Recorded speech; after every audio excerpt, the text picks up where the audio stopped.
Yo guys, welcome to this video. On this one today we are ranking all Eminem albums, and yes, I'm filming in a cab today because in my state there is a lot of tension, so nobody's moving. My house is filled up, so I can't even get the level of concentration to film that I want to. But nevertheless, let's get into the video, and at least a little bit of positivity should come from this week. So today we are ranking 11 of Eminem albums, the ones that are only on streaming platforms. Oh my god, this guy is so hot.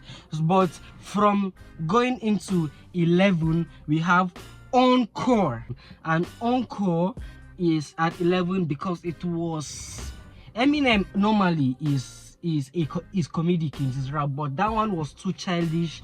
The songs, he didn't take it as serious as the 10 other albums. I didn't know why Marshall was not doing justice to Encore. But in number 10 place, Revival at number 10 is the album that follows Recovery or Relapse, I think.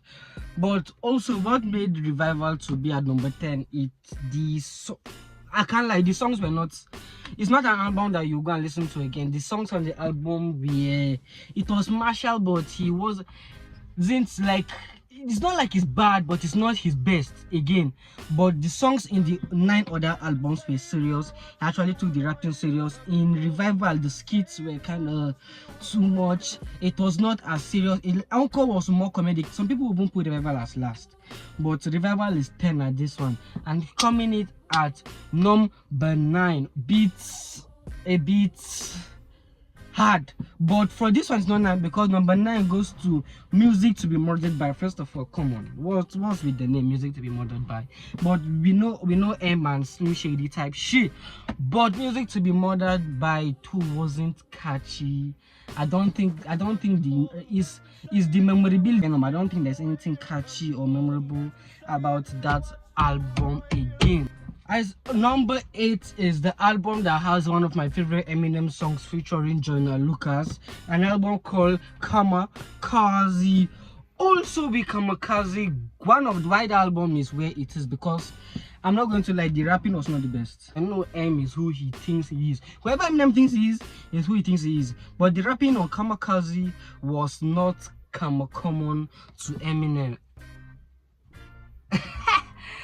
Okay, let's go to number 7. This list is not gonna be as detailed as those ones because I don't have much details on M, but I know the music, and the music told me that number 7 should go to Relapse.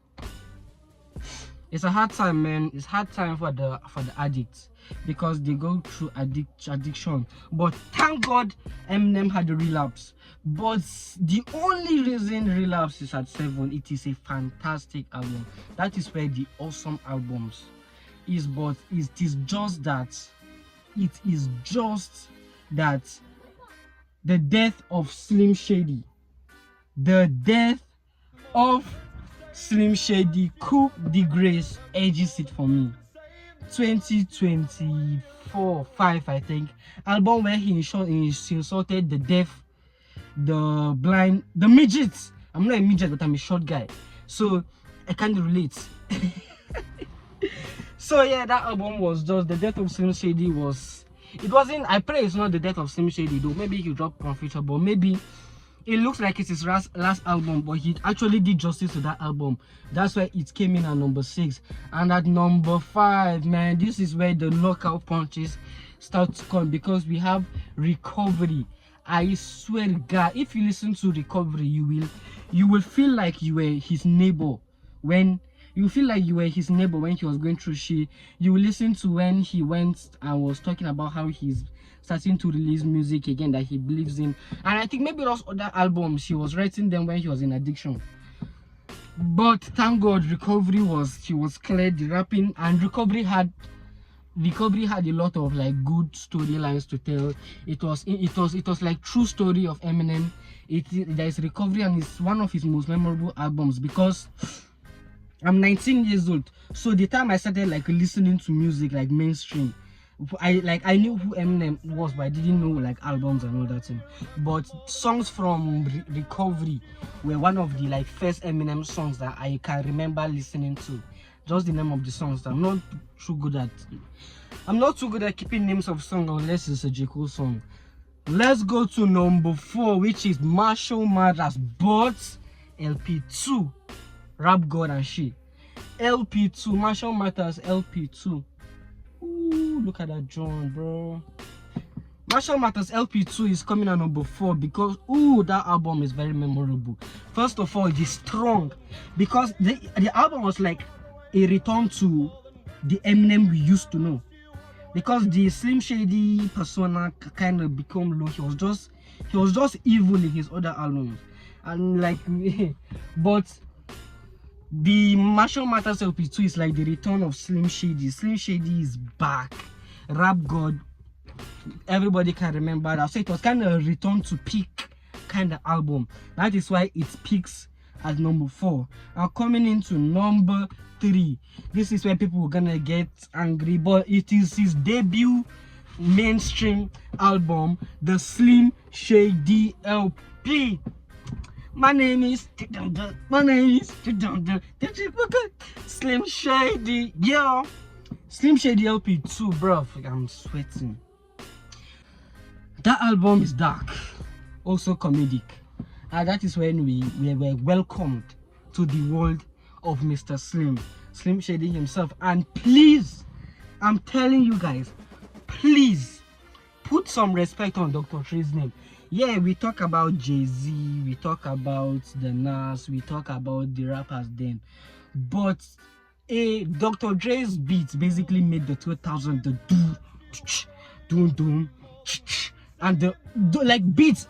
I used to call those beats a neck cracker. It's kind of a pause, but like I call it a neck cracker because it's like those kind of beats. And coming in number 2 is the Eminem Show.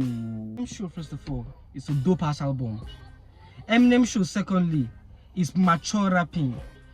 Eminem Show, thirdly, has the highest replay value. The Eminem Show was one of the Eminem albums that I know I played again and again and again and again. And some people have been saying it doesn't exactly work. You should tell a man, shut up.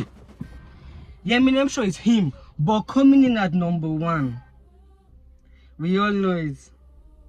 And Marshall Mathers. The Marshall Mathers LP is the number 1 album, and you say why? Even Eminem knows why he did a part 2 and a 20th anniversary for that album. Marshall Mathers LP2, first of all, let me tell you guys something. The raw aggression and lyrical complexity of that album. Hey, man knows what he's saying, you know. The raw aggression and lyrical complexity of that album, it is what it is. The beats again, oh my god, Dr. Dre. Dr. Dre, I love you. Dr. Dre, you're a doctor of everything. Dr. Dre is whoever he thinks he is, and that is why Marshall Mathers is number 1. That album had it all. That is, you have no credit. What will you say? He was too aggressive. Slim Shady at his best. That brings us to the end of this video.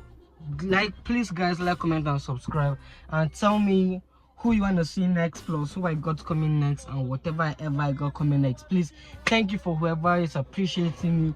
Happy anniversary to my parents, April 1st, and see you guys on the next one. Peace.